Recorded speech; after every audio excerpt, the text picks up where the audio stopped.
Right, so I made passing reference to this piece of news in my video covering the Wellingborough and Kingswood by-elections, the results of which we heard last Friday, because it basically broke later in the day, and that video had basically already been written. But this is really serious in light of Starmer's Labour and its stance on Israel and Gaza, that one of their newly elected MPs is actually married to a former member of the Israeli Defence Force. There will be some who will say, oh, well, it's anti-Semitic to point to this as a reason the candidate Damien Egan shouldn't have been selected. I'm not saying that. However, there are questions associated with that. That will be a nonsense thing to ask. There will be others who will point to this in light of the events in Gaza right now and shrug and say, well, this is merely bad optics. But it's more than that too. When so many are calling for sanctions against Israel right now, and a parliamentarian in a position to make laws on such matters can now clearly be seen to at least potentially be compromised. Worst of all, though, I think, is that you couldn't have a better fit in Starmer's Labour and its position on Israel than someone like Damien Egan. Because if you can be married to a former IDF soldier, what does that say about their position on Zionism or Israel and the atrocities going on now? And how would you likely vote in terms of Israel in Parliament? When state loyalty is already being questioned of many MPs, would this new guy vote for their benefit or ours? Right, so Labour celebrated winning the seat of Kingswood from the Tories yesterday by managing to lose over 5,000 votes. The Tories simply managed to lose a lot more as their voters basically stayed at home, but clearly a lot of Labour voters stayed home too. But it soon came out that the winning Labour Kingswood candidate, Damien Egan, was married to an Israeli, a chap called Yossi Felberbaum, who was a former IDF soldier no less, having apparently ended his time with the IDF in October of 2017. However, a Spotlight of the Week post by Birthrate Israel Excel, a body based in the United States to nobody's surprise, who organised 10-day heritage trips for young Jewish people to Israel, said a lot about Felberbaum in an article they'd written. And it reads, "Meet Yossi Felberbaum, an Israeli peer from the class of 2013. Yossi was born and raised in Kiryat Yam, a town just a few miles north of Haifa. Yossi graduated from Ben Gurion University of the Negev with a BSc in software engineering and recently completed his MSc in computer science in IDC Herzliya. After 6 years of service in the Israeli Defence Forces, he will finish his duty this October. Yossi plays an important role on the Israeli Community Board as a liaison between Excel and the IDF, assisting with the recruitment of 8,200 unit soldiers as Israeli peers. He looks forward to travelling to Europe and the United States after he finishes his service in the IDF and will pursue a career abroad in software engineering. Good luck and thank you for everything you do, Yossi." So he was formerly IDF and was on the Israeli Community Board recruiting 8,200 unit soldiers. Unit 8,200 is Israel's cyber intelligence and cyber warfare department and has come up in relation to Keir Starmer's Labour before, since Starmer hired another former 8,200 soldier, Asaf Kaplan, to basically spy on members' social media as part of the ongoing Labour purges and transformation of the Labour Party into a pro-Israel carbon copy of the Tory party. So that's Yossi Felberbaum. But he's the husband of the Labour candidate here. But how much of an influence he might be matters, though. And we can examine that by looking at Damien Egan himself and his actions leading up to him getting elected as MP for Kingswood. Now, Egan was born in Cork in Ireland, but grew up in Bristol, so it is home turf for him, even though his studies took him to London, where he subsequently ended up becoming Labour Mayor of Lewisham in 2018. He's tried to become an MP before. He stood for Weston-super-Mare just outside of Bristol in 2005 and stood for the London seat of Beckenham in 2010. Now, while Mayor of Lewisham, despite being raised as a Catholic, he converted to Judaism. And of all the publications he chose to speak to about that, he chose the Jewish Chronicle, who interviewed him about this in 2019. Here's a passage from that particular article that I found rather interesting, though. "I mentally knew I was a Catholic, as if it's on a document somewhere rather than something you're actually practicing," he says. But even as a lapsed Catholic, Mr. Egan maintained a kind of spiritual curiosity. "I was always growing up interested in faith and thinking about all faiths. Visits to Israel and conversations with Jewish friends sparked an interest in Judaism. It was something I felt connected with and wanted to know more about, but I didn't feel any pressure as to when and where I'd explore that. That began to change 3 years ago when Mr. Egan met his Israeli partner. It wasn't directly connected to meeting Yossi, but part of it was going into a relationship with someone and thinking now is the right time to explore that further. It felt natural. Now, I have zero problem with people converting from one religion to another. It is raising an alarm in my head when Egan speaks of visits to Israel, having sparked his interest to do so, though.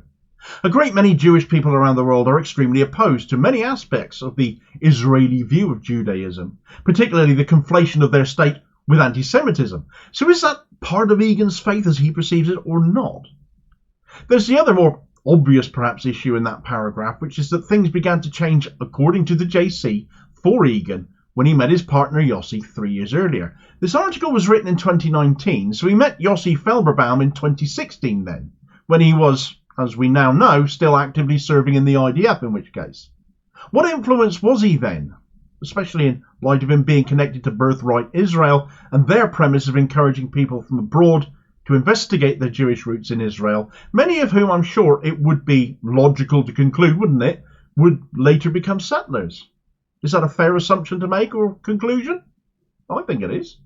Of course, we're drawing conclusions that are perhaps unfair though. So given Egan has been in the public eye for a number of years now, is there any sign within his work of perhaps pro-Zionist or anti-Palestinian sentiment? Well, following the events of October 7th, Egan issued a statement on behalf of Lewisham Council on October the 10th, which read, Mayor of Lewisham, Damien Egan. It was truly appalling to hear about the terrorist atrocities in Israel. We condemn this awful attack and the tragic loss of life. Our thoughts and prayers are with the innocent victims and their families, and we understand these attacks will have an impact on many Jewish families and those with families in the region across our borough. Sadly, we know that heightened violence in the Middle East can often see an increase in hate crime in London and the UK. As the country's first borough of sanctuary, we have a proud history of supporting people fleeing violence and persecution and of being welcoming and inclusive, and it's now more important than ever for us to live these values. The Metropolitan Police have increased patrols across the capital, and locally officers have been making visits to provide reassurance and support. They urge anyone with any concerns about public safety to contact them. If you or someone you know is affected by what has already happened and needs support, please reach out. We stand united against hate. A fair statement, you might say, when you consider it's in the immediate aftermath of October 7th. However, I've been passed an email in response to this dated 22nd of November, addressed to Damien Egan, asking why he had not passed comment in relation to the deaths of Palestinians following October 7th. The question asked in this email was, I read the Mayor's statement on the Middle East conflict that he wrote on 10th of October. He did not mention at the time anything regarding the Palestinian lives that have been lost. Why is that? Does he want a ceasefire and an end to the deaths of more Palestinians? It's a fair question. Certainly Egan's statement mentioned Israel and mentioned people of the Jewish faith specifically and nobody else. However, as I said, this was in the immediate aftermath. There was a lot more to be learned in the following days and weeks. Certainly the narrative shifted from sympathy with Israel to utter condemnation for a lot of people. So here was an opportunity, therefore, for Egan to make that clear in his response. But here is what was actually said in reply to that question. The Mayor made a statement regarding the terrorist attack and pogrom conducted by Hamas in Israel on the 7th of October. The statement specifically talks about the impact the conflict has on families in the region. The region is made up of people of many faiths and none. In Lewisham, though, our faith groups, we have offered support to those in the local community who have been affected by the conflict in the Middle East. We have people in our borough who are very concerned about their family and friends across the region. It is our role to help bring our communities together and offer them support. We have also engaged with individuals who have expressed their concerns about theirs and their family's safety here in Lewisham as a result of a spike in anti-Semitic incidents. The Community Safety Trust, Tell Mama, and the police have reported increases in anti-Semitism and Islamophobia across London. The Mayor supports the continued humanitarian pauses in Gaza and welcomes the increases in aid to help address the humanitarian situation. All life is precious, and the Mayor hopes that an end to the conflict and a peaceful resolution can be achieved as quickly as possible, including the return of all hostages and a Gaza free from the terrorism of Hamas. Okay, so firstly, Egan delegated this out to somebody else to respond to, as can be gleaned by him being referred to in the third person. It also didn't directly address the question asked regarding Palestinian lives lost, merely hoping that the people of Gaza no longer suffer from the terrorism of Hamas. Well, it isn't Hamas's terrorism that is making them suffer, is it? It was a tin-eared response at best, an ignorant one, given Egan didn't deal with it himself at worst. Now, some might argue that other Labour figures are worse in their responses. Others might say, well, he's basically aping the Starmer line here, the official party line here. In which case, great, we've got another Starmeroid MP, just what we need. These public responses are political, not personal. But you know what is? Social media. You take a look at some of the people that somebody chooses to follow, for example, such as an Instagram account. So how about we take a look at Damien Egan's then to see what sort of people he chooses to follow. Damien Egan follows just 1,115 people on Instagram at the time of writing, but amongst them are a number of names that stand out because they are ardent and unapologetic Zionists. He follows such people as Rabbi Yishai Fleischer, a prominent settler activist who is an advisor to the hard right security minister Itamar Ben-Gvir. He follows Hen Mazig, who is a prominent Israeli speaker and activist, who has referred to a Gazan ceasefire as being anti-Semitic, saying it amounts to Jews endorsing their own genocide. He follows Ziv Koren, a photojournalist best known for documenting the activities of the IDF. He follows Shabbat Lubavitch movement, a sect of Judaism which is opposed to the formation of a Palestinian state, and that runs contrary to the official Labour Party line. And he follows Benjamin Netanyahu himself. Other notable names I spotted that he follows are, of course, Keir Starmer, but also Wes Streeting as one example of a number of Labour MPs of a certain faction, the Zionist actress Deborah Messing, Michael Gove, Luke Akehurst of the Labour NEC and director of We Believe in Israel. He follows Luke Stanger, the Labour activist featured in the Labour Files documentaries as someone Luke Akehurst helped avoid expulsion over alleged harassment and intimidation. And I don't know whether he follows these people all of a sudden because he's now a South West MP, but I happen to know that Egan now follows a couple of Cornish Labour candidates such as Labour's Camborne Raith Hale election choice Perrin Moon and Truro and Falmouth candidate Jane Kirkham. Read into that what you will. I think who you choose to follow yourself, though, on social media does tell other people a lot about you. Egan's husband, incidentally, has his Instagram account set to private. Damien Egan, I think, does have a lot to clarify. Circumstantially, which is all of this is, there's a fair amount of stuff that a lot of people will look at and frown at and want answers to. For those familiar, for example, there's another adjunct. For those familiar with the John Profumo case in the 1960s, you might know that Profumo himself resigned when it turned out he shared his girlfriend, Christine Keeler, with a Soviet attaché, and as such his loyalties became a matter of question.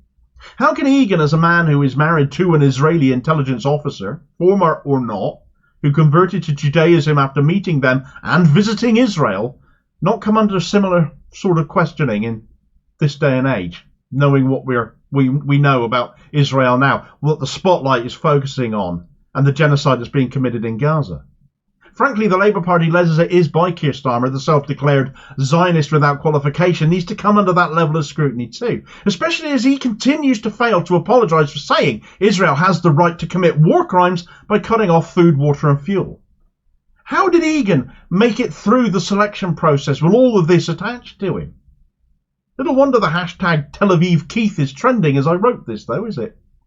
Meanwhile, an Israeli newspaper has just run a lifestyle magazine article all about the IDF, cooking up a storm in the abandoned homes of Gazan people who left their food behind and are now starving to death in Rafah, about how supplementing their IDF rations with the stolen food found in the kitchen cupboards of these now abandoned houses helps their mental health. The mental health of the IDF, yes, we're all very, very concerned about that, aren't we? It's one of the most depraved articles I've ever read, actually, and you can find out all about that here in this video, and I'll hopefully catch you on the next vid. Cheers, folks.